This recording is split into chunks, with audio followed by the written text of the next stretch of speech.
अवधूत चिंतन श्री गुरुदेव दत्त. काषाय वस्त्रं करदंडधारिणं कमंडलुं पद्मकरेण शंखं चक्रं गदाभूषितभूषणाढ्यं श्रीपादराजं शरणं प्रपद्ये. औदुम्बरः कल्पवृक्षः कामधेनुश्च सङ्गमः चिन्तामणिगुरोः पादौ दुर्लभौ भुवनत्रये. कृते जनार्दनो देवस्त्रेतायां रघुनन्दनः द्वापारे रामकृष्णौ च कलौ श्रीपादवल्लभः. त्रयमूर्तिराजा गुरुतोची माझा कृष्णा वास करो नियोझा. सुभक्त तेथे करीती आनंद ते सूरस्वर्गी पाहते विनोद. दत्तात्रेयं प्रपद्ये शरणमनुदिनंदीन बंधुं मुकुंदम. नैर्गुण्ये सन्निविष्टं पथि परमपदं बोधयन्तं मुनीनां. भस्माभ्यंगं जटाभिः सुललितमुकुटं दिक्पटं दिव्यरूपं. सह्याद्रौ नित्यवासं प्रमुदितममलं सद्गुरुञ्चारुशीलं. काषायवाससमजं कमलाक्षमेकं मालाकमण्डलुधरं रमणीयलीलं. गोष्वानक्रीडनपरं निगमान्तकेलिं. देवत्रयात्मकमहं सततन्नतोऽस्मि. कामं कल्पद्रुमो ह्येष साधुवृन्दानुसेवितः. दत्तात्रेयो महायोगी कलौ श्रीपादवल्लभः. अवधूत चिंतन श्री गुरुदेव दत्त. श्रीपाद श्रीवल्लभ श्रीमन्नृसिंह सरस्वती स्वामी महाराज की जय. श्रीमद वासुदेवानंद सरस्वती स्वामी महाराज की जय. श्रीमद रंगावधूत स्वामी महाराज की जय. श्री गुरुदेव दत्त गुरुदेव दत्त गुरुदेव दत्त दत्त दत्त. श्रीपाद श्रीवल्लभ या फेसबुक पेजवरती उपस्थित असलेल्या सगळ्या दत्तभक्तांना गुरुभक्तांना प्रेमपूर्वक नमस्कार. आणि आजचा हा सुखसंवाद उद्याच्या दिवशी यूट्यूबवरती ऐकणाऱ्या सगळ्या दत्तभक्तांना गुरुभक्तांना माझा प्रेमपूर्वक नमस्कार. आज एक नवीन दिवस आहे आणि जे जे काही नवीन दिवस म्हटल्यानंतर उगवणारा प्रत्येक दिवस एक नवीन काहीतरी अनुभव आपल्याला देऊन जातो. काही जण परमार्थ मार्ग आचरण करीत असताना उपासना करता करता अनुभव यावा काहीतरी म्हणून म्हणत असतात. तर मग अनुभव या स्वरूपामध्ये काहीतरी आलं म्हणजे आपण काहीतरी परमार्थ करतोय असं वाटतं. पण माझे गुरुजी नेहमी सांगतात की श्वासानंतरचा आपण श्वास घेतो हाच एक मोठा अनुभव नव्हे का. रात्री झोपून झाल्यानंतर आपण जेव्हा रात्रीची झोप पूर्ण होते आणि सकाळी उजाडतं तेव्हा आपण झोपेतून जागे होतो आणि एक नवीन दिवस आपण पाहतो. आणि उजाडणाऱ्या नवीन दिवसाला मी कोण आहे हे कळतं. मी विवेक कुठले आहे हे मला कळतं. ज्याला त्याला आपण कोण आहोत हे कळतं. ही स्मृती आपल्याला पुन्हा आपल्याला मिळते जी निद्रेच्या अवस्थेत आपल्याला नसते. ही कृपा नव्हे का. काही माणसं आपली ओळख हरवून बसलेली असतात. त्यापेक्षा ह्या उघड्या डोळ्याने आपण हे सगळं जग पाहू शकतोय, कानाने ऐकू शकतोय, वाचेने बोलू शकतोय, पायाने चालू शकतोय. ही ईश्वराची कृपा.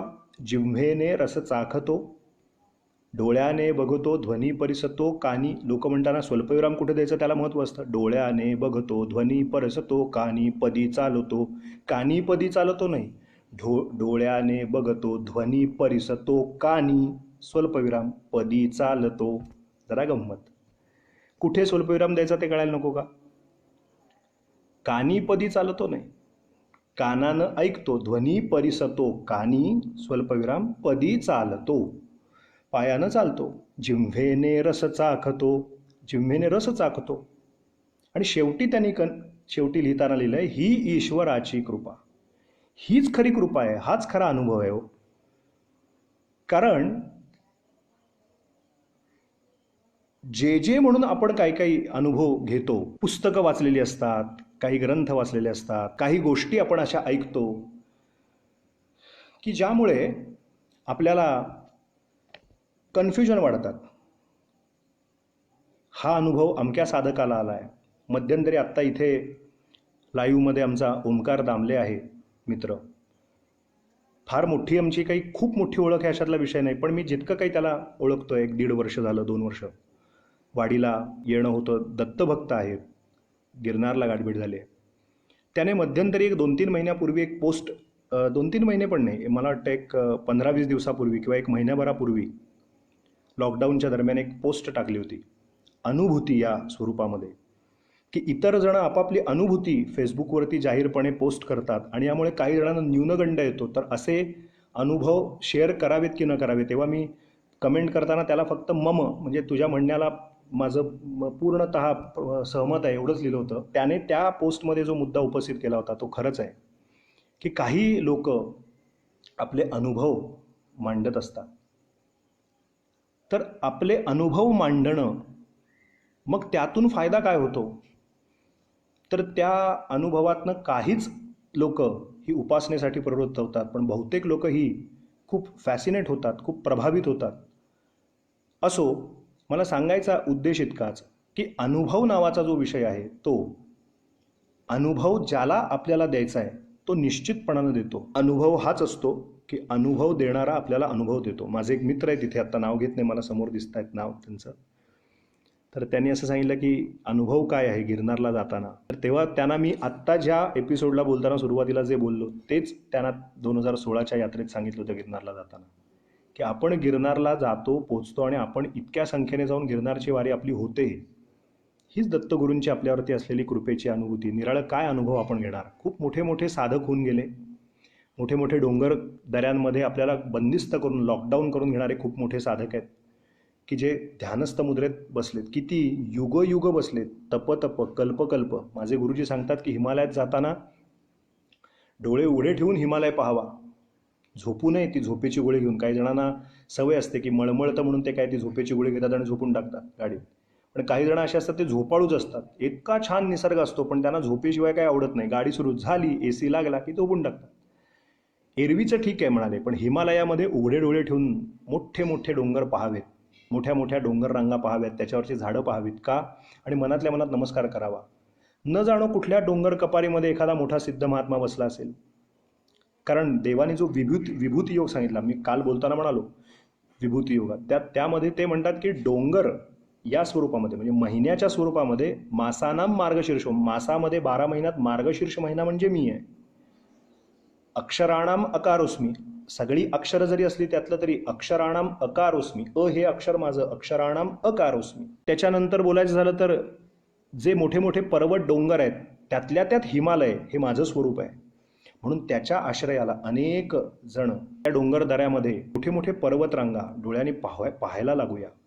त्याच्या आतमध्ये मोठमोठ्या विभूती बसलेल्या असतील, त्यांना नमस्कार करूया. हिमालय म्हणजे साक्षात भगवंताचं स्वरूप आहे, त्यांना वंदन करूया. अशा सगळ्या गोष्टी आहेत. मग ज्याला अनुभव द्यायचा आहे तो यथायोग्य वेळी त्या जीवाच्या पात्रतेचा विचार करून त्याला झेपतंय की नाही ते पाहून त्याला यथायोग्य असा अनुभव हा देत असतो. सुधीर आंबडेकर आहेत, त्यांनी त्यांचं विषय निघाला आता, आज या विषयाला तोंड फोडलं. त्यांनी एक लिहिलं आहे की आपण कुठली साधना करतो ही सांगावी का लोकांना, किंवा सहज बोललं जातं ते सांगावं का, किंवा त्याचे अनुभव व्यक्त करणं योग्य आहे की नाही आहे का, त्याच्याविषयी काही शंका कुशंका आहेत, असं त्यांनी एक प्रश्न लिहिला आहे.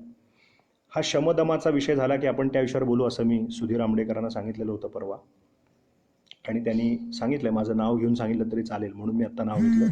अन्यथा शक्यतो कोणाची नाव घेत नाही, पण त्यांचं नाव घेऊन आत्ता सांगतो की त्यांचा एक प्रश्न आलेला आहे की आणि तो सगळ्यांसाठी असतो म्हणून डोक्यात ठेवून एक चर्चा म्हणून त्याच्यावरती पण नंतर पुढे नक्कीच बोलूया. उपासना साधनेत आलेले अनुभव एकतर बोलायचे असतात का की बोलायचे नसतात, आणि बोलायचे तर कुणापुढे बोलायचे, आणि बोलायचे तर का बोलायचे, असा एक विषय आहे. तो आपण क्रमाने पुढे हा शमदमा समाधी षटक झाल्यानंतर आपण मग पुढं सरकूया. तर आता थोडंसं सगळे जर आता कॉन्सन्ट्रेशन सगळ्यांचं झालं असेल तर आपण कालच्या विषयात कुठपर्यंत आलो होतो. काल शब्द स्पर्श रूप रस आणि गंध. समाधी षटकामध्ये शम म्हणजे काय, तर आपण काल एक छोटीशी व्याख्या पाहिली त्याची, की शम म्हणजे मनाचं नियमन करणे. असं एका वाक्यात उत्तर द्या तर मनाचं नियमन करणे. काल एकाने कमेंट मी वाचली रात्री, खरं आहे तो श्लोक फार छान आहे, माझ्या गुरुजींनी दिला होता मला. मनो मधुकरो मेघो मानिनी मदनो मरुत मा मदो मर्कट्यो मत्स्यो मकाराहा दशचंचलाहा, असा तो श्लोक आहे मूळचा. किती सुंदर श्लोक आहे पहा. 10 मकारांनी युक्त असलेल्या चंचल गोष्टी सांगितलेल्या आहेत. सगळ्याची सुरुवात म या अक्षरापासून होते. मन हो, मन, त्यात मन हे अग्रणी आहे, सर्वश्रेष्ठ, चंचलतेत बॉस, एक नंबर त्याने पटकावलाय चंचलतेत. मनो मधुकरो, मधुकर म्हणजे आपल्या लक्षात आलं भुंगा. मेघो, ढग एके ठिकाणी राहत नाहीत, मेघ सतत हलत असतात, चंचल आहेत. मेघो मानिनी, याविषयी मी काय बोलू, आपण जाणकार आहात. मानिनी, स्वामिनी साडी घालतात त्या मानिनी. मानिनी मदनो, मदन, मानिनी म्हणजे स्त्री, आपल्या लक्षात आलं असेल, विनोदाचा भाग बाजूला ठेवा. मनो मधुकरो मेघो मानिनी, स्त्री, स्त्रियांच्या ठिकाणी चांचल्य खूप असतं असं शास्त्र सांगतं. काही अशा असतात कलावती आईंसारख्या की एका जागेवर बसून कृष्णाला आठवणाऱ्या, पण आत्ता हे तर आत्ता ते तर मनात लगेच संकल्प विकल्प, त्याचं मूर्तिमंत उदाहरण म्हणजे असतात असं म्हणतात. म्हणून मानिनी मदनो, मदन हा कधी कोणाला वश करेल सांगता येत नाही. मदनो, मरुत म्हणजे वारा, मा म्हणजे लक्ष्मी, मदो, मद, सगळ्या म नी सुरुवात, एवढा चंचल असतो की क्षणामध्ये आमचं जर कोणी जरा आमच्या अस्तित्वाला धक्का दिला की आम्हाला लगेच सहन होत नाही. मद चंचल असतो. मा मदो, मर्कट्यो म्हणजे माकड, आणि शेवटचं मत्स्य म्हणजे मीन. मनो मधुकरो मेघो मानिनी मदनो मरुत मा मदो मर्कट्यो मत्स्यो मकाराहा दशचंचलाहा, हे 10 जण चंचल आहेत म्हणाले. त्यातल्या अग्रणी जर कोण असेल तर मन आहे. मनाची व्याख्या काय केली की संकल्प विकल्पात्मकम मनः. मग काय केली, ते चंचल आहे म्हणाले.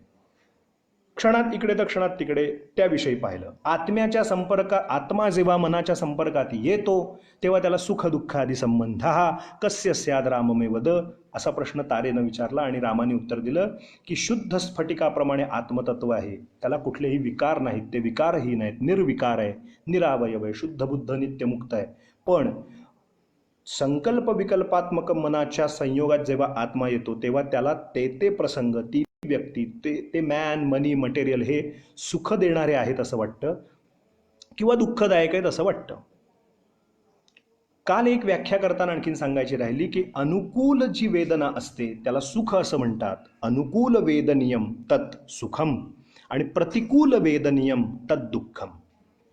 पुन्हा व्याख्या सांगतो मी, हे एवढ्यासाठी सांगतो की मला खूप छान काही जणांनी, एकाने मला लिहून पाठवलं आहे व्हॉट्सॲपला की खूप आपण डिटेलमध्ये सगळं सांगता, त्यामुळे खूप छान कळतं आहे, समजतं आहे.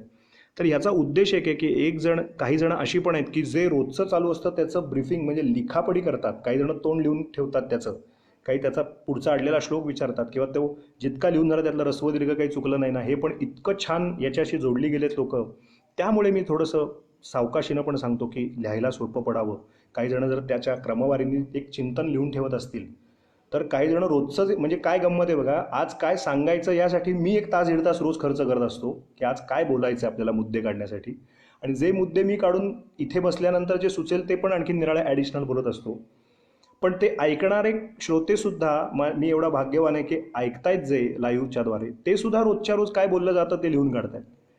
तर ते एक प्रेरणादायी आहे. त्यामुळे जरा सावकाशीनं बोलतो की काल महत्त्वाचा विषय सांगताना सांगितला होता की चंचलम ही मनः कृष्ण, मन हे चंचल आहे, आत्म्याचा मनाचा संबंध येतो म्हणून मला सुखदुःख आहे असं वाटतं, दिसतं, भासतं, पण वस्तुतः ते नसतं. मग सुखदुःखाची व्याख्या काय, आता त्या फोल्डरमध्ये आचरलो, ते क्लिक केलं, होतं ना प्रशांत दामल्यांचं, मला सांगा सुख म्हणजे नक्की काय असतं, ते असं काहीतरी गाणं होतं नाटकात, तसं विचारायचं, मला सांगा. मग दुःख म्हणजे नक्की काय असतं, सुख म्हणजे नक्की काय असतं, सुखदुःखादी संबंध हा कस्य स्याद राममे वद. सुखदुःख म्हणजे नेमकं काय आणि ते का होतं, तर सुख आणि दुःख या 2 शब्दाची व्याख्या शास्त्रकारांनी फार सोपी, सुटसुटीत, सरळ, सुलभ करून ठेवली. ते म्हणाले अनुकूल वेदनियम तत्सुखम आणि प्रतिकूल वेदनियम तद्दुःखम. जी वेदना अनुकूल असते तिला सुख असं म्हणतात, आणि जी वेदना प्रतिकूल असते तिला दुःख असं म्हणतात. काय सोपी व्याख्या केल्या पहा. अनुकूल वेदना, प्रतिकूल वेदना, कॉमन शब्द काय आहे हो दोन्हीतला? वेदना हा शब्द आहे. म्हणजे दोन्ही ठिकाणी वेदनाच आहे.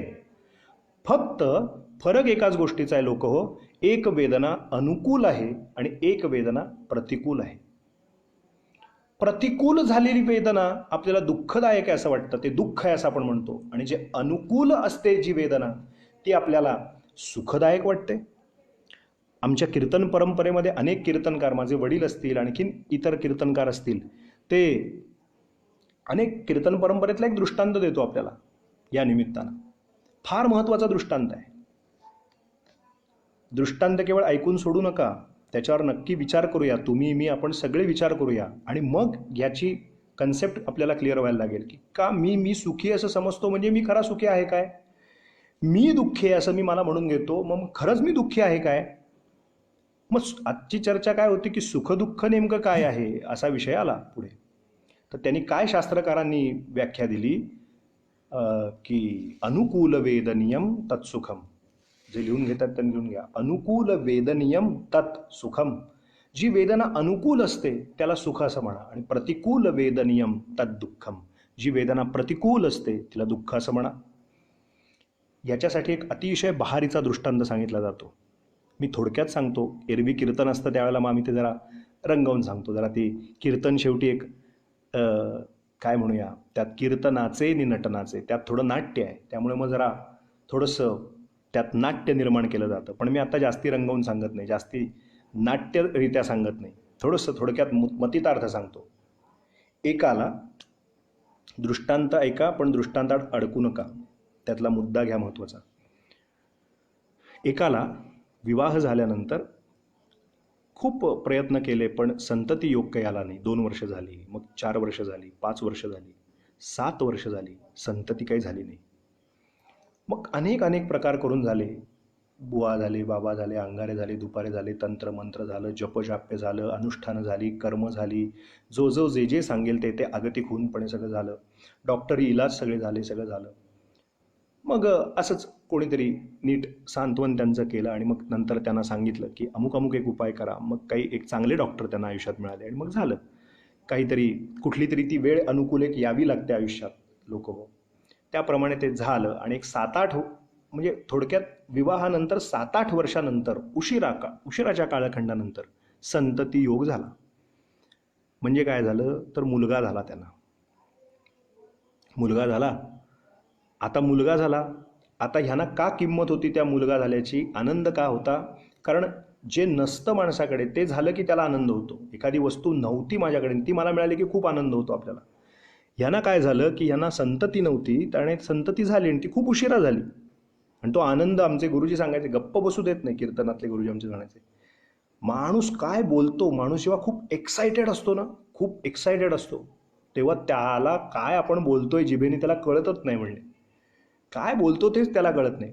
त्याला काय म्हणतात, त्याला त्याची जीभ काय बोलते, घसरते जीभ, आणि काय होतं तेच त्याला कळत नाही.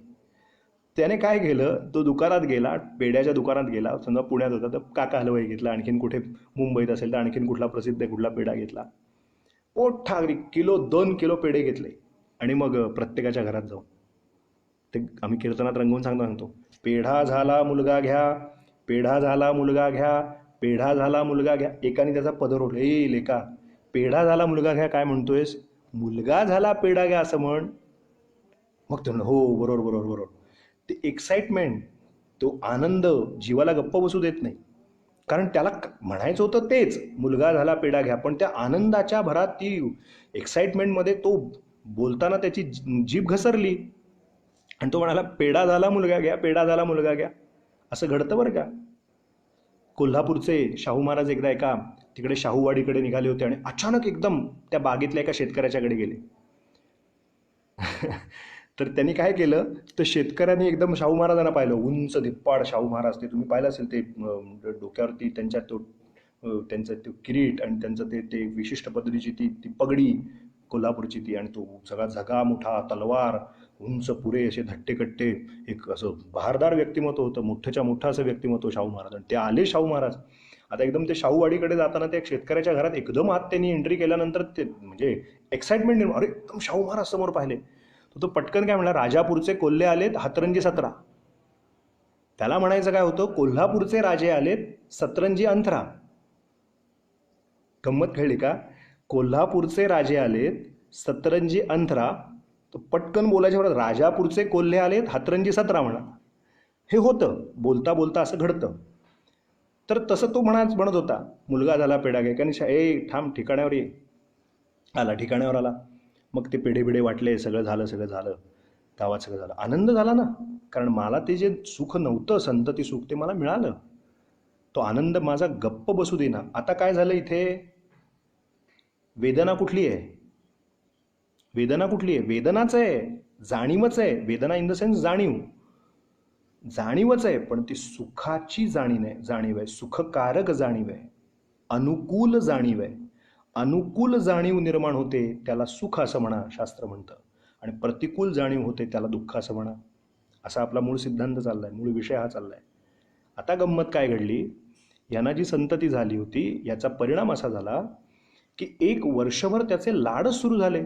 कारण एकतर उशिराने झालंय अपत्य, त्यात तो मुलगा जन्माला आलाय घरात. मग काय हे देऊ का ते देऊ का, मग ते काय सगळ्यांच्या घरात जे जे काय घडतं, आपण पण सगळे त्यातनं गेलोय.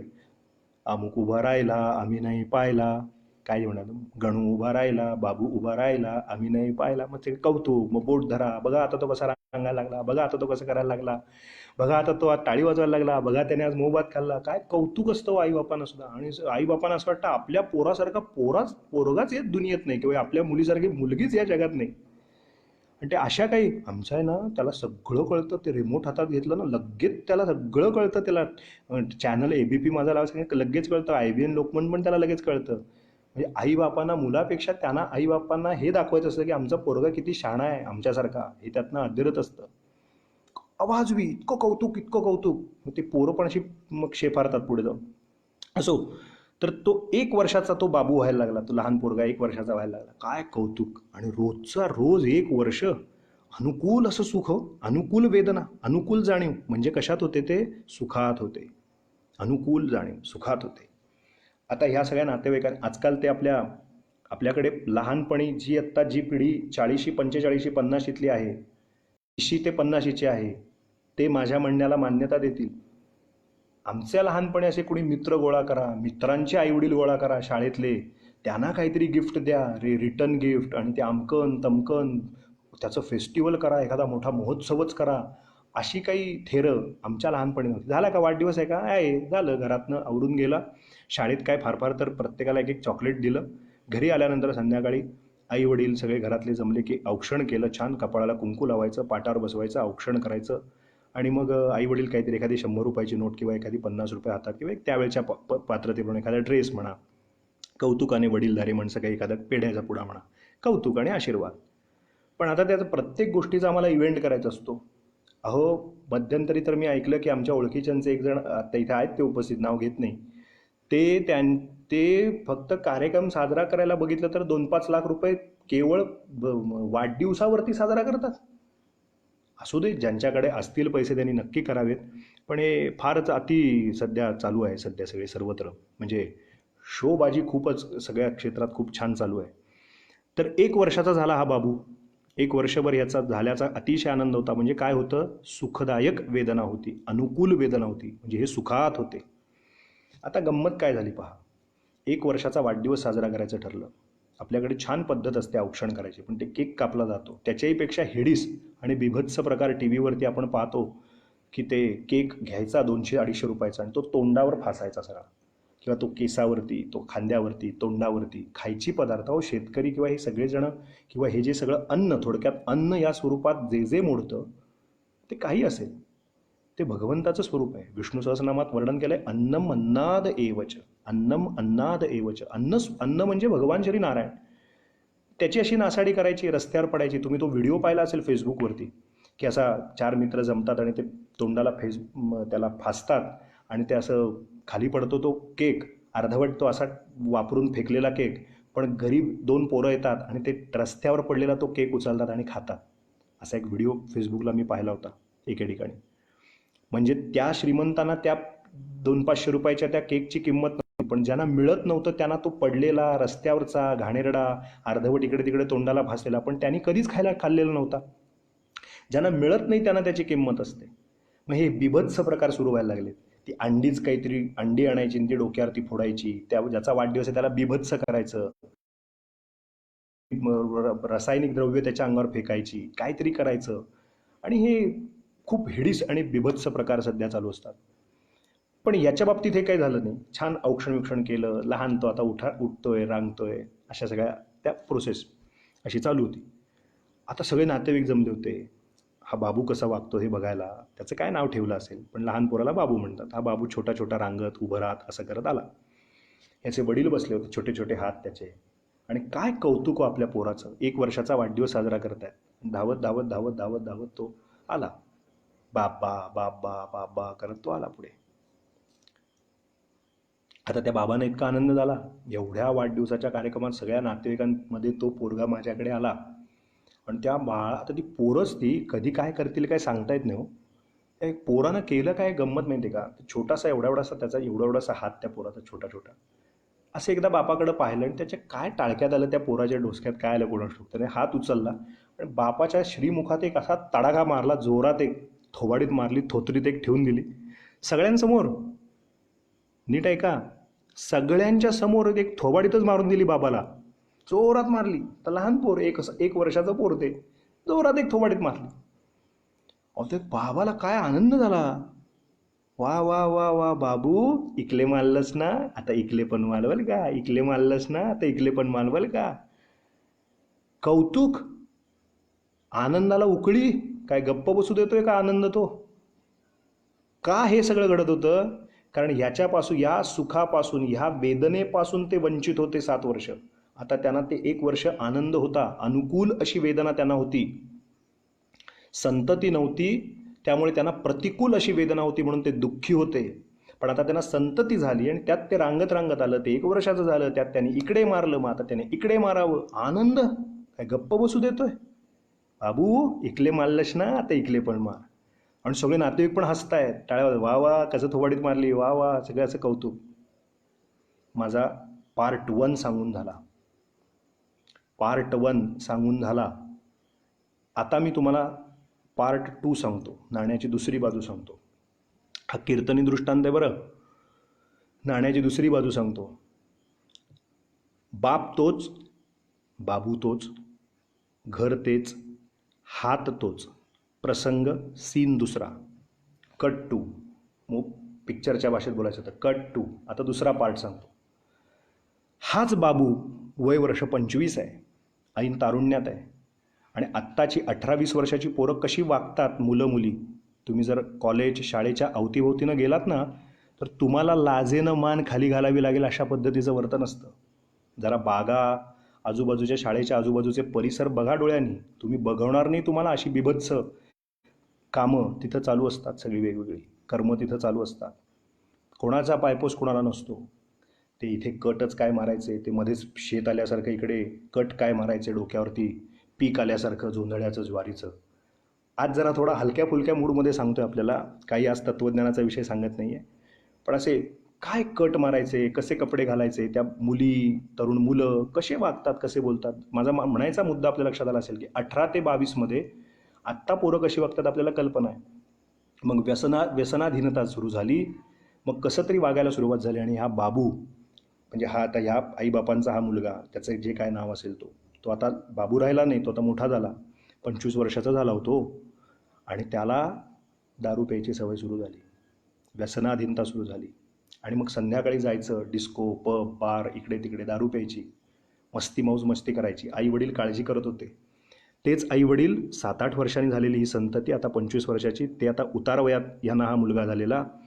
आता ते बिचारे वाट पाहत आहेत. त्या वडिलांचं वय 60-65 आहे, आईचं वय 55-58 आहे. 58-60ची आई, 60-65 वर्षाचे वडील, आणि बिचारे ते आपल्या 25 वर्षाच्या पोराची वाट पाहत आहेत. 12:30 झालेत रात्रीचे, पत्ता नाही. 1:30 वाजला, पत्ता नाही. 2 वाजले, पत्ता नाही, अजून आला नाही. आणि 2:30 वाजता वाट बघत बघत बघत ते थकले. आई वडील काळजीत होते. 2:30-3ला बेल वाजली दाराची. नीट ऐका बरं का. 2:30-3 वाजता दाराची बेल वाजली. ते बाकीचे बेशरमच असतात, त्यांना काही पडलेलं नसतं. त्यांनी त्याला दारापर्यंत आणून सोडलं, दारू प्यालेले बाकीचे मित्र, आणि त्याला त्यांच्या घरात सोडलं आणि ते मान खाली घालून निघून गेले. वडिलांनी दार उघडून आत घेतलं आणि त्यांना राहवलं नाही. पूर्वी केव्हा ना केव्हा तरी कुठंतरी घेत असेल, दारू पित असेल, तरी 4 वेळेला विरोध केला होता, पण आता तर हा रोजच दारू प्यायला लागला. आणि आता रात्रीचा आला आणि वडिलांना त्याचं वागणं आवडलं नाही. म्हणून त्या वडिलांनी त्याला विचारलंय, दारातनं आत आल्यानंतर चप्पल काढून सोफ्यावर बसवल्यानंतर विचारलंय की हे तुझं वागणं बरोबर आहे का? तू दारू पिऊन येतोस रोज रात्री, 2:30-3 वाजले मध्यरात्रीचे, तुला लाज वाटत नाही? तुला शरम वाटत नाही? एकुलता एक पोरगा आहेस घरातला तू, आणि या वयात अजून कमवायचं वय नाही, आणि तुला दारूची आणि सिगारेटची सगळी घाणेरडी व्यसनं तुला लागलीत. ते आई वडील जसं बोलायला लागले ना, नीट ऐका, त्या दारूच्या नशेत त्याला ते त्रासदायक व्हायला लागलं त्या पोराला. आपल्या आई वडील आपल्याला अक्कल शिकवत आहेत हे. तो ताडकन उठला. त्याला ते सहन झालं नाही त्या पोराला, त्यांच्या प्रिय पुत्राला. तो उठला ताडकन आणि त्यानं तोच हात उगारला आणि बापाच्या एक जोरात रागाच्या भरात मुस्काडात मारली. हो, एक मुस्काडात ठेवून दिली. माझी गोष्ट सांगून संपली. पार्ट 2 सांगितला. आता उपस्थित श्रोत्यांना माझा प्रश्न आहे. बाबू तोच, हात तोच, गाल तोच, घर तेच, नातं तेच. आता लहानपणी इकले मारलंस ना, आता इकले माला बाबू, असं ते बापानी म्हणलं होतं वाढदिवसाच्या पहिल्या वाढदिवसाला. आता मध्यरात्रीच्या 3 वाजता तो भीतीग्रस्त, चिंताग्रस्त बाप इकले मारलंस ना, इकडे मार असं म्हणेल का? असं म्हणतो का? असं म्हणू शकेल का? थोडा विचार करायची गोष्ट आहे. मुलगा तोच, वडील तेच, गाल तोच, सगळं तेच ना, प्रसंग पण तोच ना, सगळं तेच ना. मग फरक कुठे आला? लहान वयात जेव्हा त्याने मारलं त्यावेळेला त्याने ते थोबाडीत मारलेलं सुखकारक होतं, आणि आता 25 वर्षाच्या त्या नशेबाज पोरानं आपल्यावरती अंगावर हात उचलला, आपल्या कानाखाली मारला आपल्याला, हे त्याच बापाला आवडेन असं होतं का? हो, शास्त्रकार त्यालाच म्हणतात, जे अनुकूलदायक वेदना असते त्याला सुख असं म्हणा, आणि जे प्रतिकूल वेदना निर्माण करतं त्याला दुःख असं म्हणा. किती सोपा दृष्टांत आहे. हात तोच, बाप तोच, पोरगा तोच, गाल तोच, मारणं तेच, सगळं तसंच. फक्त लहानपणी तीच वेदना त्याला अनुकूल होती म्हणून त्याला ती सुखकारक वाटत होती, श्रोते हो, आणि मोठेपणी त्याला ती प्रतिकूल अशी वेदना वाटायला लागली. म्हणून सुख दुःख हे मनाच्या भूमिकेत बोलायचं झालं तर या पद्धतीनं आहे की ते मन जे आहे ते अनुकूल दाखवल्यानंतर सुख आहे असं वाटायला लागतं, आणि प्रतिकूल वेदना निर्माण झाली की दुःखी होत असं वाटायला लागतं. म्हणून असं मन जेव्हा आत्म्याच्या संपर्कात जेव्हा येतं त्यावेळेला आपल्याला सुख दुःखादी संबंध आहेत असं वाटायला लागतं, आणि मग आपण सुखाच्या लालसेनं अधिक अधिक अधिक सुख मिळेल. कोणी दुःखासाठी तडफडत नसतो, सुखासाठीच तडफडतो, आणि मग पंचविषयांमध्ये अडकतो. मग शब्द, स्पर्श, रूप, रस, गंध, जिथून जिथून जे जे सुख आपल्याला मिळेल, सो कॉल्ड, त्याला जे वाटत असतं की हे मला सुखदायक आहे, ते मिळवायचा प्रामाणिकपणे प्रयत्न करतो. खूप मला काहीतरी आत्ता मिळवायचं आहे असं वाटायला लागतं. मग शब्दद्वारा असेल, शब्द स्पर्शद्वारा असेल. मी काल बोलताना म्हणालो होतो की स्पर्शाविषयी आणि संस्काराविषयी मी उद्या आपल्याला सांगतो असं काल म्हणालो होतो. तर दम म्हणजे काय? तर एक वेळ मनाचं नियमन करणं म्हणजे थोपवून धरणं, सांगणं म्हणजे मनाला ताब्यात ठेवणं आहे, नियमन करणं. पण याच्याही पुढे जर इंद्रिय अनावर झाली तर पापकर्म घडतं, तर दोष घडतात. म्हणजे मन सांगतं बरं का प्रत्येक वेळेला माणसाला. प्रत्येकाचे आपापलं आत झाकून बघायचं, काही इतरांकडे पाहायची गरज नाही. प्रत्येकाच्या ठिकाणी एक अंतर्मन आणि बहिर्मन असतं, आणि अंतर्मन बहिर्मनाचा सतत झगडा चालू असतो. रिफ्लेक्शन सतत एकमेकांवर परावर्तित होत असतात. बहिर्मन जे असतं ते सतत म्हणतं काय होतंय रे, कर रे, तुला काय प्रॉब्लेम नाही, कर तू बिंदास्त कर. पण अंतर्मन नेहमी सांगत असतं नाही नाही, हे करणं चुकीचं आहे, हे पाप आहे, हे तू असं करू नको, हे जर केलंस तर हे पाप बीप आहे ते राहू दे बाजूला, तू हे चुकीचं वागतोयस, हे तरी अगदी खरं आहे, तू चूक वागतोयस, चुकीचं वागतोयस, हे अंतर्मन सांगत असतं. पण कुरघुडी कोणाचं प्राबल्य वाढतं आणि कोण जिंकतं, ज्याची कुरघुडी जो जास्तीत जास्त बलवान असतो, कुठलं त्या दिवशी जे बलवान असतं त्याप्रमाणे शरीर जातं त्याच्यामागे. शंकराचार्यांनी त्याला फार छान उदाहरण दिलेलं आहे. आद्य शंकराचार्यांनी एखादं मेलेलं जनावर रस्त्यावरती पडलेलं असेल, शंकराचार्यांची त्याच्यावरती एक ओवी आहे, एक आर्या आहे, गीती आहे. ते असं म्हणतात की ज्या ते मेलेलं जे जनावर आहे त्याचे लचके तोडायला अनेक हिंस्र श्वापद येतात. व्याघ्र येतो, तरस येतं, आणखीन कोणतरी काय आणखीन कुठले वेगवेगळे, वरतून गिधाड येतं, आणखीन कोण येतं. ती गिधाडं सगळी एकत्र येत आहेत आणि ती सगळे लचके तोडतायत त्या मेलेल्या प्राण्याचे. तोपर्यंत त्यांच्यापेक्षा बलवान कोणीतरी एखादा येतो, तो तिथे उपस्थित झाला की ते बाकीचे उडून जातात. मग त्याच्या वाटणीचं जेवढं पाहिजे तेवढं तो फाडतो आणि तेवढा मांसल भाग घेऊन जातो. शंकराचार्यांनी दिलेला दृष्टांत आहे. मला आत्ता ती ओळ नेमकी बोलता बोलता स्मरत नाही आहे, पण हा त्यांचा म्हणण्याचा उद्देश असा आहे की ज्याचा जोर ज्या वेळेला जास्ती असतो त्यापेक्षा जो प्राबल्य, मग एखाद्या साध्या तरस जो असेल त्याच्यापेक्षा एखादा सिंह पुढे आला तर तो त्याच्यापेक्षा बलवान आहे, मग तो पुढे आला की जो त्याच्यापेक्षा दुबळा आहे तो निघून जातो, मग पुढचा येतो, तो त्या जीवाचे, मेलेल्या प्राण्याचे लचके तोडायला लागतो. थोडक्यात ज्याचा त्यावेळेला जोर असेल तो आपल्याला पाहिजे तसं त्या मेलेल्या शरीराची चिरफाड करत असतो. आचार्यांनी तिथे एक शंका उपस्थित केली आहे. ते असं एक मत व्यक्त करतात, जाता जाता एक खाली एक नोट लाईन लिहितात. ते म्हणतात त्या मेलेल्या जीवाची कुणाकडे मनाई तो करतं का? ते असं म्हणतं का की नाही, मी जर आता फक्त माझं शरीर हे मेल्यानंतर वाघालाच देईन किंवा मग बिबळ्यालाच देईन, असं म्हणतं का? नाही, गिधाडं खात होती, गिधाडांनी खाऊ दे, त्याची कुठेही मनाई नसते, तो मना नाही करत, ते नकार देत नाही. उलट पक्षी ज्या श्वापदाचा त्या क्षणी जोर वाढतो तो त्या शरीराला तिकडे नेतं, कारण ते मेलेलं असतं, असं आचार्य खाली नोटिंग करतात. का इतकी सगळी सुखदुःखाची प्रस्तावना केली आधी? आपण याच्यावर गांभीर्याने आजच्या दिवशी चिंतन करायचं आहे, विचार करायचा आहे. आपण सुद्धा जिवंतपणा, सचेतनपणा, आपल्या ठिकाणची ज्याला जिंदा दिली म्हणतात ती शिल्लक ठेवायची आहे की श्वास चालू असलेली जिवंत प्रेत म्हणून जगायचं आहे? फार महत्वाचा विषय सांगतोय. श्वासोच्छ्वास चालू असलेली जिवंत प्रेत म्हणून या जगात जगायचं आहे. भावना नाही, विचार नाही, वृत्ती नाही, सात्विकता नाही, उपासना करावी ही बुद्धी नाही, मी, माझं, पैसा याच्यामध्येच केवळ आमची बुद्धी खर्ची पडत असेल तर मग आम्ही त्या मेलेल्या प्रेतासारखे नव्हे का? हे का त्याला रिलेटेड आहे? आचार्य म्हणतात मग ज्या विकाराचा जोर असेल, मग आता आम्ही कामी झालो की आम्हाला ह्या मेलेलोच आहोत, मृतच आहोत, मग तो काम नावाचा विकार रूपी या श्वापद अंगावरती आलं, ते फरफडत घेऊन चाललं. आमची तिकडे जायला काही हरकत नाही आहे, मना नाही करत, आम्ही चाललो त्याच्या मागे. थोड्या वेळाने कोणतरी क्रोध नावाचा आला, 4-5 गिधाडं आली क्रोध रूपाने, ती याला डिवचायला लागली शरीराला, ती किवचून आम्हाला खायला लागली.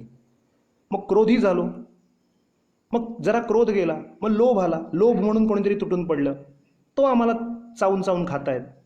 जसं त्या प्रेताला तिकडे जाण्यासाठी तो मनाई करत नाही, जो प्राणी त्याला खेचून जाईल, मग काही जण लांब घेऊन जातात, हे कोणी येऊ नयेत खायला, मग कुठला तरी तिसरा मोठा प्राणी येतो बलवान, तो फरफटत, आपण पाहिलं असेल ते सिंह बिंह झाडावरती घेऊन जातात हरणाला. तसं मग जो विकार त्या वेळेला बळावला आपल्याला आणि तिकडे घेऊन जातो, मग चालले आपण आपलं सगळं तिकडे वेशीवर टांगून चाललो आपण तिकडे. हे असंच नाही का हो आपलं घडर? या मेलेल्या जनावरासारखी नाही का आपली अवस्था आहे? ते इथे जी हिंस्र श्वापदं त्या मेलेल्या जनावराला खातात, तसं हे काम क्रोधादी षड विकार ते आपल्याला पंचविषय आपल्याला सतत ओरबाडत असतात, सतत खात असतात. आणि आम्ही चाललोय आत्ता कामाचा जास्ती लचका तोडतोय का? काम नावाचा विकार, कामी झालो, क्रोधी झालो, लोभी झालो, मदोन्मत्त झालो. परवा जे विवरण करताना केलं होतं, सद्गुरूंच्या पुढे जायचंय, संतांच्या पुढे जायचंय, उपासनेला लागायचंय. त्याच्या पूर्वी काय काय करायचंय? तर कुळाभिमान, देहाभिमान, द्रव्याभिमान, किती अभिमान पुटं बाळगायचे. कारण ते ते विकारांनी ते लचके तोडतायत आपल्याला कळत नाहीये. मी श्रीमंत आहे, झालं, लचके तोडायला सुरुवात झाली या शरीराची, पार्थिव शरीराची, आणि आपल्याला कळत नाही. तुम्ही म्हणाल याचा दमाशी काय संबंध आहे? आमची ती पद्धत आहे, थोडंसं इकडं तिकडचं बोलून मूळ मुद्द्यावरती यायचं. हरदासाची कथा मूळ पदावर. याचा संबंध काय आपल्या लक्षात घ्या, की याचा दमाशी संबंध असा आहे, जेव्हा ते लचके तोडणारे आपल्याला घेऊन जात आहेत फरफटत, तर ते आपलं होऊ द्यायचं नाही आहे. इंद्रिय विषयांच्या मागे जर धावत असतील तर इंद्रियांना विषयांच्या मागे धावू द्यायचं नाही आहे. इंद्रियाचं दमन करायचं आहे. त्याला इंद्रिय दमन असं म्हटलं आहे. मन आहे, मनात अंतर्बाह्य मनाचा सतत झगडा होतच राहील. एक तर मी कालची एक सुटसुटीत व्याख्या सांगितली होती की मन म्हणजे केंद्र सरकार आहे आणि ती राज्य सरकार आहे. मनाकडनं हेडक्वार्टरकडनं म्हणजे मन बुद्धी, इकडे बुद्धी, मन चंचल विकल्प असं करू असं करू असं करू असं करू, चंचल. त्या चंचलतेला पक्केपणा, नाण्याची दुसरी बाजू बुद्धी, बुद्धी पक्क करते. म्हणजे त्या नाण्याच्या दोन बाजू आहेत, मन बुद्धी. मनानं चंचलता आणली, त्यात दोन ऑप्शन ठेवले, बुद्धीनं एक कुठला तरी सिलेक्ट केला, हे करू. आपण एखाद्याच्या घरात गेलो, चहा घेणार, नाही नाही चहा नको, कॉफी नको, सरबत, हा सरबत. म्हणजे तीन ऑप्शन आले. ऑप्शन सतत देत राहणं याचं नाव मन. अगदी सोप्या भाषेत बोलायचं तर सतत ऑप्शन देत राहायचं, असं करूया असं करूया असं करूया. पण ते असं करूया असं करूया असं करूया या 1 2 3 4 यापैकी एक ऑप्शन जे पक्क करतं त्याला बुद्धी असं म्हणतात. म्हणून निश्चयात्मिका जी असते तिला बुद्धी असं म्हणतात, पण जे चांचल्य असतं त्याला मन म्हणतात. इथपर्यंत आपण काल 2 दिवस पाहिलंय. ते म्हणजे हेडक्वार्टर. इथून आज्ञा येते, मनातनं येतं, बुद्धीतनं येतं, हे करूया. मग हे करूया म्हटल्यानंतर मग शरीर म्हणजे राज्य सरकार कामाला लागतं. मग कधी कधी केंद्र सरकार एखादं काहीतरी नोटीस सांगते, पण राज्य सरकार जर बंड करणारी असतील, ती जर केंद्रापेक्षाही मुजोर होत असतील, केंद्र सरकारचं ऐकायचंच नाही असं जर त्यांनी ठरवलं असेल, कधी कधी असंही घडू शकते, एखादी अधिसूचना वरनं येते, GR येतो, पण तो इम्प्लिमेंट करायचा की नाही करायचा या गोष्टी राज्य सरकारकडे असतात. मनाकडनं आज्ञा आली पण राज्य सरकारने पाळायचंच नाही असं ठरवलं तर, म्हणजे मनाने किती सांगितलं की तू आता इकडे जायचं नाही, आपल्याला आज कीर्तन ऐकायला जायचं आहे, किंवा आज मी दासबोध वाचणार आहे, आणि एक फोन आला होता 10 मिनिटापूर्वीच की पत्त्याचा डाव रमीचा रंगला आहे, चला तुझी आम्हाला आठवण आली, तू ये इकडे रमी खेळायला. एक ऑप्शनाला रमी खेळायला जायचं आहे, एक ऑप्शनाला कीर्तनाला जायचं आहे, किंवा काय दासबोध वाचायचा आहे. एक उदाहरण दृष्टांत म्हणून घेऊया. आता मुद्दा असा आला की रमी खेळायला जाऊ, तिथे 1 तासभर खेळायला जायचंय, आणि इथे जर वाचलो तर 1 तासभर दासबोध वाचून व्हायचं, किंवा कीर्तन ऐकून मला श्रवण करायचंय, वाचन करायचंय. हे करू का हे करू? मनानं सांगितलं बघ तुला जे काय योग्य वाटतं ते कर, ते शरीरावर सोपवलं. आता जे शरीर दुबळं असेल, जर राज्य सरकार दुबळं असेल आणि जर त्यांनी निर्णय घेतला की नाही नाही दासबोध तर काय उद्या वाचता येईल, परवा पण वाचता येईल, घरातच आहे, पण मित्रांनी रमी खेळायला बोलवले ना, ती मजा काही वेगळी, तिकडे जायलाच पाहिजे. मग सिगारेटी ओढत तिकडे जाऊन रमी खेळायचं आहे, मग तिकडे गेला. म्हणजे काय झालं, तर शरीर तिकडे गेलं. तसं कधी कधी मन आपल्याला मनाई करतं, हे करू नको असं सांगतं, पण इंद्रियांचा जो वेग असतो तो अनिवार्य असतो. इंद्रिय धावतात कधी कधी विषयांच्या मागे. कधी कधी मन जे असतं ते इतकं अनिवार्य असतं की नाही नाही तू चलच तिकडे रमी खेळायला चल. मग मनानी खेळायला जाऊया म्हणून आदेश काढला, पण आपण काय करायचंय की इंद्रिय मग मनाची ऑर्डर पाळतात आणि ती तिकडे जातात, मग शरीर तिथे जातं आणि मग तिकडे जाऊन खेळ खेळला जातो आणि दासबोध एका बाजूला पडतो. इथे राज्य सरकारने सांगायचं की तुम्ही जरी सांगितलेलं असलं इकडे चला, तरी माझ्यासाठी जे हिताचं आहे ते मी करणार, मी तिथे जाणार नाही. तिथे गेल्यामुळे माझा तासभर वाया जाणार आहे वेगळा, मी ते अजिबात करणार नाही.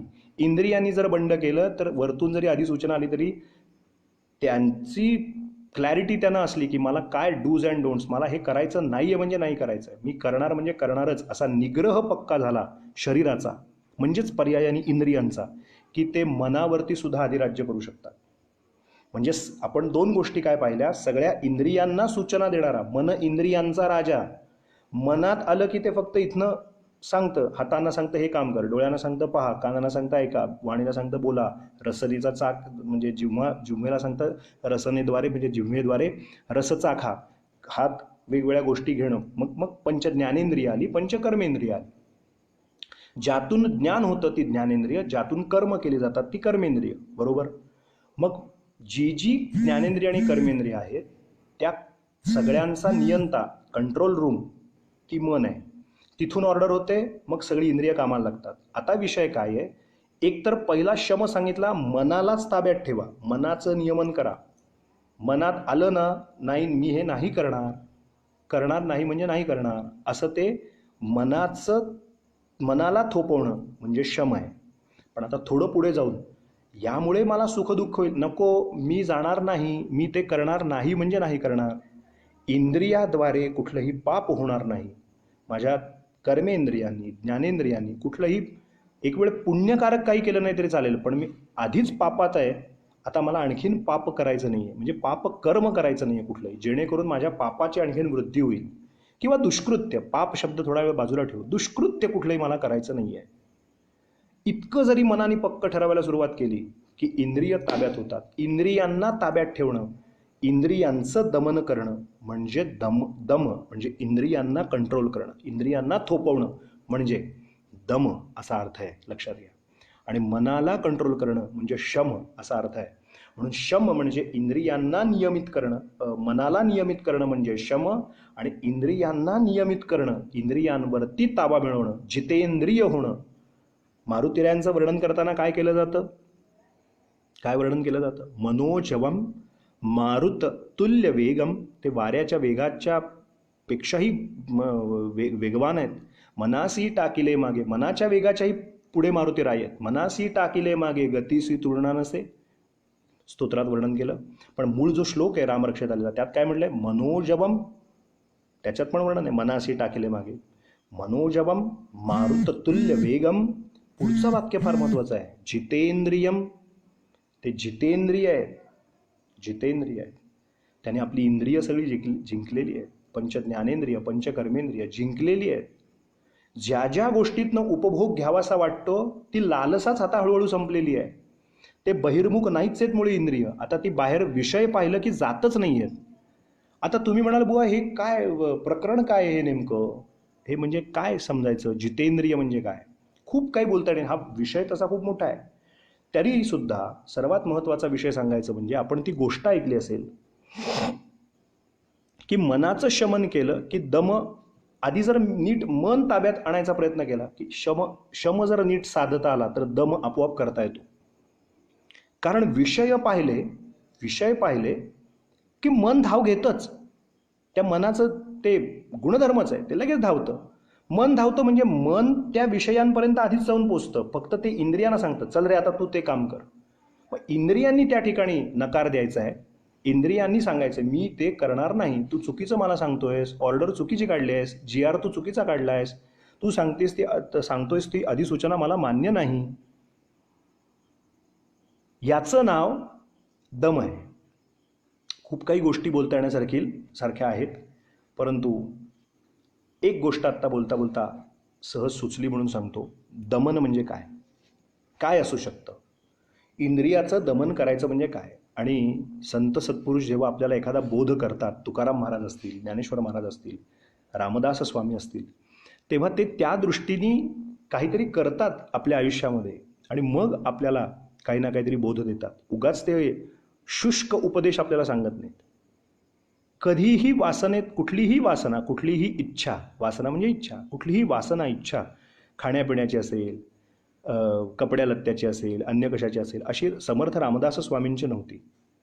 पण रामदास स्वामींच्या चरित्रात एक गोष्ट सांगतात की एक दिवशी त्यांना, रामदास स्वामींना खीर खायची इच्छा निर्माण झाली. आपण ही गोष्ट ऐकली असेल, ज्यांनी कोणी ऐकली असेल त्यांना माहिती असेल, ज्यांनी ऐकली नसेल त्यांना सांगतो. खीर खायची इच्छा झाली. वास्तविक एवढ्या महाविरागी असलेल्या सत्पुरुषाला अचानक खीर खायची इच्छा झाली, आणि खीर खायची इच्छा झाली आणि त्यांनी फरमान सोडलं, आज मस्त खीर करा म्हणाले, मस्तपैकी खीर करा, त्यात थोडा काजू घाला, बेदाणे घाला, असं करा, बदाम घाला, गोड करा, मिष्ट गोड करा, असं करा, तसं करा, कसं करा ते पण सांगितलं. आणि ते सगळं सांगून झाल्यानंतर ती आचारी मंडळी, त्या स्वामींची आज्ञा आहे आणि कधी बोलत नाहीत, आणि आज स्वतःहून इच्छा व्यक्त केली मला खीर खायची आहे, खीर करून द्या, आणि भरपूर करा म्हणाले खीर. आणि मग झालं, मनात आल्यानंतर खीर खाल्ली आणि मग मनात असं आलं की मी तर सगळे विषय सगळी स्टेशन्स ही मागे टाकली आहेत. माझ्या मनात का आलं? मी शमन का नाही करू शकलो वृत्तींचं त्या? वृत्ती म्हणजे आपल्याला मूळ धागा बघा, मन म्हणजे काय? वृत्ती हृदयात येतात आणि त्या संचरित होतात, त्याला मन असं म्हणतात. निवृत्ती म्हणजे काय वेगळी असते? दोन वृत्तीचं अंतर जेव्हा वाढत जातं, आपलं काय घडतं? एक वृत्ती झाल्यानंतर पुढची वृत्ती लगेच तयार असते. त्या वृत्ती म्हणजे या वृत्तीमधनं या वृत्तीला येईपर्यंत आपण ते कर्म करतो, तोपर्यंत पुढची वृत्ती तयार असते, पुढची सूचना तयार असते. इथून इथं येतं तोवर पुढची सूचना तयार असते. यालाच तर आपण जगणं म्हणतो, मनात येईल तसं वागणं म्हणतो. म्हणजे पुढचं पुढचं पुढचं सगळं योजत असतो. निवृत्त होणं म्हणजे काय? तर एका वृत्तीतलं लगेच पुढच्या वृत्तीचं जे अंतर समजा एवढं असेल, तर ते हळूहळू उपासनेनं एवढं करत जाणं. मग परत आणि 1 महिना 2 महिन्यानंतर ते अंतर एवढं एवढं होत जाणं. आता स्क्रीनमध्ये बसणार नाही, मग ते एवढं एवढं होत जाणं. दोन वृत्तीतलं अंतर वाढवणं, दोन वृत्ती जवळ येऊ न देणं, याचं नाव निवृत्त होणं. निवृत्त होणं, दोन वृत्तीतलं अंतर वाढवणं म्हणजे निवृत्त होणं. निवृत्त म्हणजे सगळं सोडून देणं म्हणजे निवृत्त होणं नाही. आता निवृत्त, आता नवीन वृत्ती जन्माला येईल आणि आली तर ती लगेच एका वृत्तीनंतर दुसरी येईल असं न होणं म्हणजे निवृत्त होणं. म्हणजेच मनाची चंचलता घालवणं. तर स्वामी मनात विचार करायला लागले, मी निवृत्त तरशैर झालेला असा मी साधी खीर खावी अशी वृत्ती माझ्या मनात कशी आली होई? आता हे मनाने आली, ऑर्डर आली. आता शरीराला वाटलं जिव्हेल, आता ज्ञानेंद्रिय, दशेंद्रिय कोण? पंचज्ञानेंद्रिय, पंचकर्मेंद्रिय. तर जिव्हेद्वारे मनात ती चाखायची रस वासना निर्माण झाली. जे ही जीभ घातक आहे, तिला वाटलं छान खीर खावं, चुकलंच आज माझं. मग काय केलं असेल हो या महापुरुषानं? चरित्रात वर्णन आहे. ती खीर सगळी करायला सांगितली होती, वर्णन आहे. इतकी वाढा म्हणाले. वास्तविक समर्थ एक 2 द्रोण प्यायले की बास म्हणायचे. आज म्हणाले, आज ते पातेल्यातली खीर मला प्यायचीच आहे म्हणाले. आज ती पातेल्यातली खीर मला प्यायचीच आहे. सगळे गडावरची लोक पण बघायला, एरवी 1-2 द्रोण प्यायले की समर्थ थांबतायत. तिसरा एखादा आग्रहाचा, चौथा, 5वा, 6वी वाटी, 7वा द्रोण, 8वा द्रोण पितायत. ती खीर पितायत, आणखीन आणखीन आणखीन. शेवटी एक क्षण असा येतो, लक्षात घ्या, कुठलीही गोष्ट जेव्हा अति होते तेव्हा अति तिथे माती. तीच जीभ जेव्हा जेव्हा जेव्हा ते छान वाटत होतं, गोड आहे, वेदाणा छान लागतोय, काजू पण छान येतोय, वा वा वा, हा हा हा, ओ हो हो, असं वाटत होतं, तिथपर्यंत सगळं ठीक होतं. पण जेव्हा अतिरेक व्हायला लागला, आपण काही काही जेवताना बघा आग्रह करतात लोक भरभरून, आणि मग नंतर मग आग्रह झाल्यानंतर त्यांचे चेहरे अगदी त्यांच्याशी डोळे बळे ताठ व्हायला लागतात. त्यांना खरं जात नसतं, पण समोर पानात खूप काही वाढलेलं असतं, खायचं तर आहे लज्जेस्तव. मग ते अशी जरा चर्या त्यांची बघा, चेहरे बघा, असे एकदम धीर गंभीर व्हायला लागतात. कारण त्यांना ते आता आता जे जीभ खाते ते रसना आनंदाने नसते खात,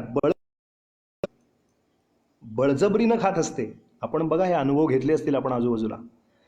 मग बळ आता होत नाहीये. आता याच्यापेक्षा जास्ती आता जाणार नव्हती खीर, तरी तो द्रोण लावला तोंडाला.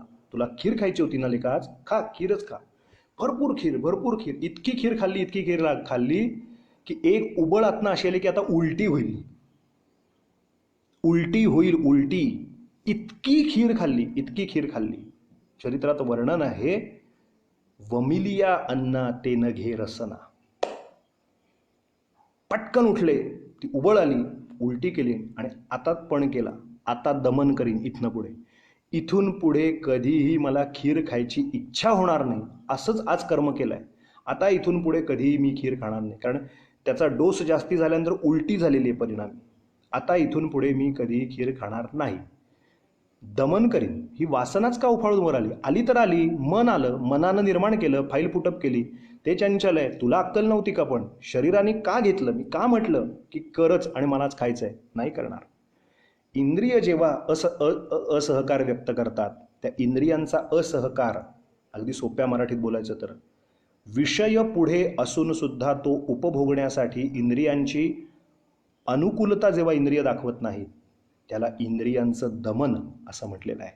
त्याला इंद्रियांचा निग्रह असं म्हटलेलं आहे. मी करू शकतो, तो उपभोग आत्ता मी घेऊ शकतो, मी लायक आहे, पण मी ते करणार नाही म्हणजे नाही. मला ते नको आहे, मी ते करणार नाही, असं पूर्णपणे ज्याला कळतं, श्री नारायण, भगवान नारायण बद्री विशाल ते तपश्चर्याला बसल्यानंतर उर्वशी ही रंभा, एक स्वर्गातल्या नाचगाणं करणाऱ्या स्त्रिया, त्यांना श्री नारायणाच्या वरती लुब्ध करायला पाठवण्यात आलं.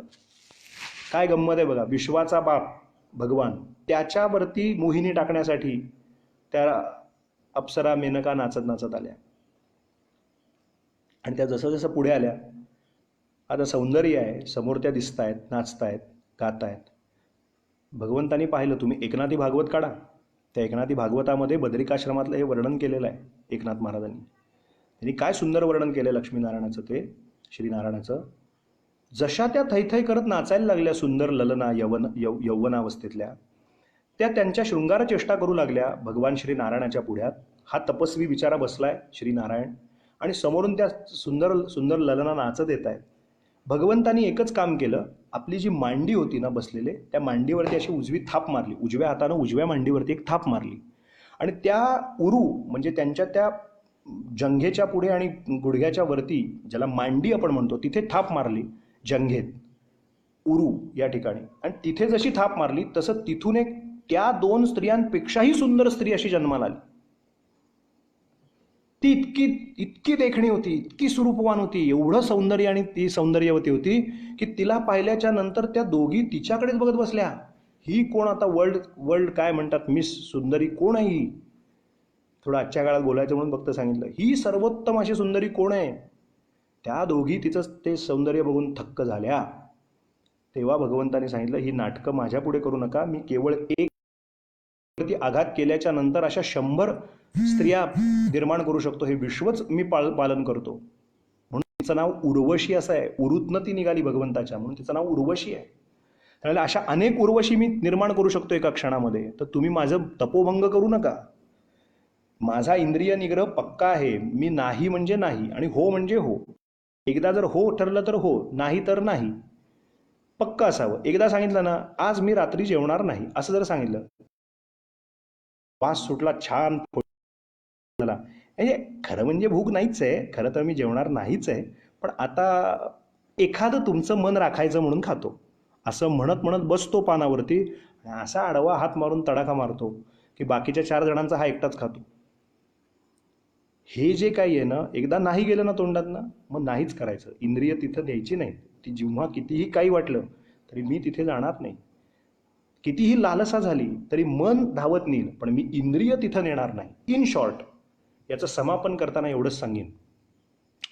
एकाने प्रश्न विचारलाय कबीर महाराजांना आजच्या दिवशी चिंतन करताना, एवढंच सांगतो.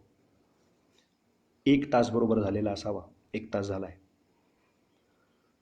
एकानं प्रश्न विचारलाय की महाराज, आम्ही उपासनेला बसल्यानंतर, साधनेला बसल्यानंतर खूप आमच्या मनात विचार येतात की आत्ता जप केलाच पाहिजे का? एखादा आवर्तनं म्हणायला बसला, 21 आवर्तनं करीत अथर्वशीर्षाची रोज, आणि त्यातली 10-11 झाले. मग त्याच्या मनात आलं, ये रे जरा आज मिसळपाव केलं, ये खायला, ये लॉकडाऊन चालू आहे, ये खायला. मग मनात विचार येतात, जाऊया का? सगळे जमलेत तिकडे घरात, काय 11 आवर्तनं उद्या म्हणता येतील की? आत्ता 11 झाली, 10 उरलेली उद्या म्हणू, बॅकलॉग 21 + 10 उद्या करून घेऊ, काय हरकत आहे? पण त्या क्षणी जर त्या मनातनं चंचलता आली आणि जर त्याच्या शरीराने जर सांगितलं, नाही मी तिथं जाणार नाही, मी काय निवडलं आहे, मी 21 आवर्तनं करायचं आत्ता ठरवलं आहे, ती मी करीनच. मग निग्रह जो करेल, वाणीवर निग्रह करेल, मग त्याचे पाय तिथे जाणार नाही.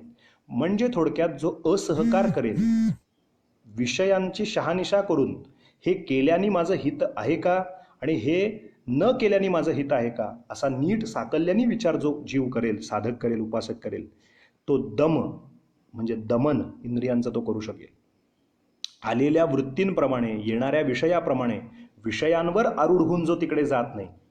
मग एकाने कबीरांना प्रश्न विचारला, मनात विचार येतात साधना करताना, काय करायचं? जीवन रोजचं, रोजमर्रा की जे जिंदगी म्हणतात, ज्याला रोजचं जीवन जगताना असे विषय अनेक येतात मनामध्ये, खूप विचार येतात, खूप विषयांमध्ये, शब्द स्पर्श रूप रस गंधामध्ये आपण अडकतो, खूप विचारांचे काहूर पेटतं, खूप विचारांची आंदोलनं मनात, to be or not to be, करू की नको, प्रश्न सतत असतात. फक्त शरीर तिथे जायचं आवश्यक असतं. फार सुंदर उत्तर कबीर महाराज देतात, तेवढं सांगणार आणि आजच्या दिवशीच्या भागाची सांगता करणार बरं का. काय सुंदर उत्तर देतात कबीर महाराज. म्हणजे आपल्याला शम आणि दम म्हणजे नेमकं काय आहे ते क्लॅरिटी येईल. शम सांगून झालेलंच आहे, आज दमाविषयी चर्चा करून झालेली आहे. काय म्हणतात बघा, काय सुंदर दोहा आहे. आपण ऐकला पण असेल, काही जणांना माहितीच असेल. कबीर महाराज म्हणतात, सुंदर दोहा आहे, मन गया तो जाने दे, मन गया तो जाने दे, मत जाने दे शरीर. मन गया तो जाने दे, मत जाने दे शरीर, नहीं खींची कमान तो कैसे छूटेगा तीर. काय सुंदर दोहा आहे पहा. मन गया तो जाने दे, मत जाने दे शरीर, नहीं खींची कमान तो कैसे छूटेगा तीर. सियावर रामचंद्र की जय, पवन सुत हनुमान की जय. मन गया तो जाने दे, मत जाने दे शरीर, मत जाने दे शरीर. मन गया तो जाने दे. मन गेलं तिथे तर चालेल, ते द्वाडच आहे, चंचलच आहे, जाऊ द्या. ते तुम्हाला सारखं बोलवेल, ये असं कर कर, इंद्रियांना बोलवत राहील ते. पण मत जाने दे शरीर. एकदा निग्रह केला ना, आयुष्यात दारू नावाचं व्यसन लागलं होतं. जो कोणी एखादा असेल जर समजा, खूप त्याला कोणी सुचवलं, सांगितलं, समुपदेशन केलं, औषधं घेतोय, आता त्याला कळलं नाही घ्यायचं आहे, दारू प्यायची नाही, माझ्यासाठी ते हिताचं नाही आहे, कळलंय सगळं. काही जणांचे फोन आले, वाटलं त्याला जावंसं, चाळवली त्याची भावना, त्याला जावंसं वाटलं. मन गया तो जाने दे, मत जाने दे शरीर. शरीरानं नाही गेलो तर ते पापकर्म घडणार नाही. पापवृत्ती उफाळून जरी वरती आली मनात, तरी शरीर जिथपर्यंत तिथं जात नाही तिथपर्यंत पापकर्म म्हणजे दुष्कृत्य शरीराच्या पातळीवर घडत नाही. म्हणून कबीरजी म्हणाले, मनात विचार वाईट आले तर येऊ द्या, त्याचं वाईट वाटून घेऊ नका. मन वाईटच विचार करणार आहे. मन गया तो जाने दे, मत जाने दे शरीर. तिथं शरीर जाऊ देऊ नका फक्त. कारण नाही खिची कमान तो कैसे छूटेगा तीर. तुम्ही ताणली नाहीत प्रत्यंच्या. काय असतं, जे धनुष्यबाण हे केवळ चिन्ह म्हणून वापरायचं नसतं. धनुष्यबाण जे असतं ते जे वापरतात, जे कोणी असतात त्यांना लक्षात येईल, ती प्रत्यंच्या लावणं म्हणतात. म्हणजे त्याची दोरी युद्धनंतर काढून ठेवायची असते. तर ती दोरी लावली की त्यात टणटकार म्हणजे त्यात एक कडकपणा निर्माण होतो. मग त्याला प्रत्यंच्या ती लावली, मग त्याला बाण लावला आणि ओढलं आणि त्याचा हात काढला की ते बाण निघणारच आहे म्हणाले. ती दोरी लावूच नका ना. मन गया तो जाने दे, मत जाने दे शरीर. बरं, दोरीला बाण लावला तर लावला, ओढू नका. कारण ओढल्यानंतर एकदा त्यातला ताबा काढला की बाण सुटणारच आहे. नाही खिची कमान तो कैसे छूटेगा तीर. तुम्ही शरीर तिथं नेलं नाहीत की आपण पापकर्म आपल्याकडनं घडणार नाही. खरं आहे, आज हास्य दिन असल्यामुळे आज जरा हसत खेळतच आपण, जागतिक हास्य दिन आहे म्हणून काही जण म्हणतात हसा. किती हसा, स्वतःवर पण हसा, घसा ताणेपर्यंत हसा, लोक हसतील तरी हसा, पण कुठेही हसायचं नाही हा, नाहीतर मग पंचायत होते. चांगला कार्यक्रम चालला आणि नको तिथे हसलं की, आणि तोंडात पाणी असेल, ते वर्णन केलं आहे, खादन्न गच्छामी हसन्न जलपे. तोंडात पाणी असताना हसायचं नाही, नाहीतर तोंडात पाणी पितोय आणि तोंड भरलं आणि जर ह्याला कोणीतरी विनोद सांगितलं आणि हसलं तर समोरच्यांच्यावरती अभिषेक सहस्रधारायचा, फर्रकन सगळं उडेल सगळं तोंडावरती. म्हणून द्रव्य पदार्थ तोंडात असताना कधीही हसायचं नाही. कारण खादन्न गच्छामी हसन न जलपे, गतन न शोच्यामी कृतन्य मन्ये, द्वाभ्याम तृतीयो न गमामि राजम, किम कारणम भोज भवामी मूर्खा. त्याला मूर्ख असं म्हणतात. म्हणून अनावश्यक ठिकाणी हसलं की पंचायत होते, पण आवश्यक ठिकाणी हसलं नाही तरी पंचायत होते. म्हणून जिथे जिथे हसायचं आहे तिथे तिथे हसलंच पाहिजे. म्हणून नाहीतर आपलं हसं होतं आयुष्याचं. म्हणून हसायचं, भरपूर हसायचं. आपल्या कर्मावर तर पण हसायचं, आपल्या उणीवांवर पण हसायचं, आपल्या सुखावरती पण हसायचं, आपल्या दुःखावरती पण हसायचं. आणि हसण्यासारखं औषध या जगाच्या बाजारात कुठे नाही मिळतं. माणूस हसरा राहिला, चेहरा आनंदी राहिला की ह्याचं वाक्य आहे बघा चार्ली चॅप्लिनचं, की जगामध्ये तुम्हाला बाकी सगळ्या गोष्टी सुखाच्या मिळू शकतात, पण समोरच्याला हसवणं ही सर्वात मोठी किमया असते. म्हणजे त्याने असं म्हटलं आहे की लोकांना अश्रू देणारे तोंड असतील तर त्यांना सुखकारक वेदना देऊन त्यांच्या डोळ्यातनं आनंदाश्रू निर्माण करणारे अशा पद्धतीचे लोक पण निर्माण झाली पाहिजेत. तर हसलं पाहिजे हे ठीक आहे, पण आपला मूळ विषय चालला आहे, आपण लक्षात घ्या गांभीर्याने, की सुख आणि दुःख या सगळ्या मनाशी संबंधित गोष्टी ते मन नको नको ते विषय आपल्यापुढे आणून ठेवेल, पण मनाचं ऐकायचं नाही, त्याला ताब्यात ठेवायचं, थोपवून धरायचं. ते शम आणि त्याच्याही पुढे जर मनानं बंड केलं की नाही नाही तुला घेतलंच पाहिजे, तो उपभोग त्यात सहभाग घेतला पाहिजे, तर सरळ असहकार व्यक्त करायचा, त्यापासून वेगळं व्हायचं, डिटॅच व्हायचं त्या कर्मापासून. याचं नाव दम. आता ह्या सगळ्या गोष्टी कोणाला लागू आहेत? ज्याला काही चांगली साधना, उपासना, आराधना, भगवत भक्ती करायची आहे त्यांना. ज्यांना रोजचं रुटीन लाईफ जगायचं आहे, एन्जॉय घ्यायचं आहे, आपल्या आयुष्याचा फक्त मजा घ्यायची आहे, आयुष्य हे फक्त उपभोगांसाठी असं ज्यांना वाटतंय, त्यांच्यासाठी या गोष्टी अजिबात लागू नाही आहेत. पण ज्यांना परमेश्वर कृपेचा, परतत्वचा काही स्पर्श आपल्याला व्हावा, ह्या एका मानवी जन्मात आपल्याला कुठल्याही रूपाने, अक्कलकोट स्वामींनी, गजानन महाराज स्वरूपात, शिर्डी साईनाथ स्वरूपात, श्रीपाद श्री वल्लभ स्वरूपात, नृसिंह सरस्वती स्वरूपात, दत्त स्वरूपात, रामकृष्ण, कुठल्याही स्वरूपात आपल्याला परतत्व चा स्पर्श व्हावा असं वाटत असेल, त्यांनी हे डूज अँड डोंट्स शास्त्राने सांगितले. त्यातला शम दम यांनी ते युक्त असले पाहिजेत, तर त्यांना साधक असं म्हटलं जातं. ज्यांचा मनावर ताबा आहे, प्रसंगी ज्यांचा शरीरावर ताबा आहे, त्यांना शमदमाने ते युक्त असे साधक आहेत असं म्हटलं जातं. आता तितिक्षा हा एक फारच बहारीचा विषय आहे. तितिक्षा हा जो विषय आहे त्याच्यावर चिंतन करावं तेवढं थोडं आहे, खूप थोडं आहे, आणि तो थोडा समजून घेण्याचा विषय आहे. तितिक्षा या शब्दाची व्याख्याच वेदांतशास्त्रांनी फार विलक्षण केले. उद्या 8:30 वाजता तितिक्षा हा विषय मी आपल्याला सांगेन.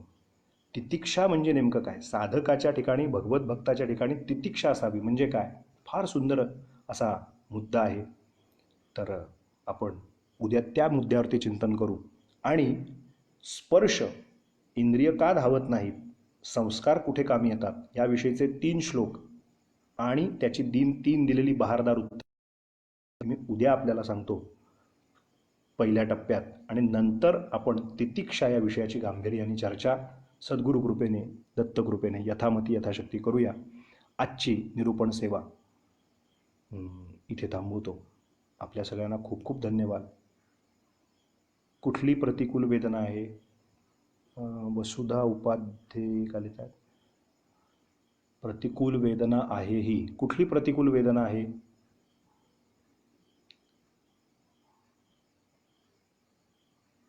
असो, त्यांचं टाईप होईपर्यंत काही कळणार नाही मला. तर आपल्याला जे काही अनुकूल वाटलं असेल ते सुखकारक आपल्यापाशी घ्या. जे काही प्रतिकूल वाटलं असेल, वेदना आपल्याला दायी वाटलं असेल, प्रतिकूल वेदना देणार असेल, दुःखदायक, ते बाजूला सोडा आणि सुखानं आपलं आयुष्य इथनं पुढचं जाऊ द्या अशी प्रार्थना. सगळं जग सुखी होऊ द्या, लवकरात लवकर सगळे या जागतिक संकटातून, महामारीतून विनुर्मुक्त होऊ द्यात अशी प्रार्थना करतो. घोरात कष्टोद्धरणचा एक पाठ म्हणून थांबतो. श्रीपाद श्रीवल्लभत्वं सदैव श्रीदत्तास्मान् पाहि देवाधिदेव भावग्राह्य क्लेशहारिन् सुकीर्ते घोरात् कष्टादुद्धरास्मान् नमस्ते. त्वन्नो माता त्वं पिताप्तोऽधिपस्त्वं त्राता योगक्षेमकृत् सद्गुरुस्त्वं त्वं सर्वस्वन्नो प्रभो विश्वमूर्ते घोरात् कष्टादुद्धरास्मान् नमस्ते. पापन्तापं व्याधिमाधिञ्च दैन्यं भीतिं क्लेशं त्वं हराशुत्वदन्यं त्रातारन्नो वीक्ष ईशास्तजूर्ते घोरात् कष्टादुद्धरास्मान् नमस्ते. नान्यस्त्राता नापि दाता न भर्ता त्वत्तो देवत्वं शरण्योकहर्ता कुर्वात्रेयानुग्रहं पूर्णराते घोरात् कष्टादुद्धरास्मान् नमस्ते. धर्मे प्रीतिं सन्मतिं देवभक्तिं सत्संगाप्तिं देहि भुक्तिं च मुक्तिं भावात् शक्तिं चाखिलानन्दमूर्ते घोरात् कष्टादुद्धरास्मान् नमस्ते. श्लोकपञ्चकमेतद्यो लोकमङ्गलवर्धनं प्रपठेन्नियतो भक्त्या स श्रीदत्तप्रियो भवेत्. अवधूतचिन्तन श्री गुरुदेव दत्त श्रीपाद श्री सरस्वती की जय. श्रीमद वासुदेवानंद सरस्वती स्वामी महाराज की जय. श्रीमद रंगावधूत स्वामी महाराज की जय. श्री गुरुदेव दत्त गुरुदेव दत्त गुरुदेव दत्त दत्त दत्त. आज इथेच थांबूया. सर्वेत्र सुखिनः सन्तु सन्तु सर्वे निरामयाः सर्वे भद्राणि पश्यन्तु मा कश्चित् दुःखमाप्नुयात्. अवधूत चिंतन श्री गुरुदेव दत्त दत्त दत्त. श्री गुरुदेव दत्त गुरुदेव दत्त गुरुदेव दत्त दत्त दत्त. उद्या 8:30 वाजता तितिक्षा हा विषय आणि रामायणातला प्रसंग उद्या सांगणार. आज इथे थांबूया. खूप खूप धन्यवाद.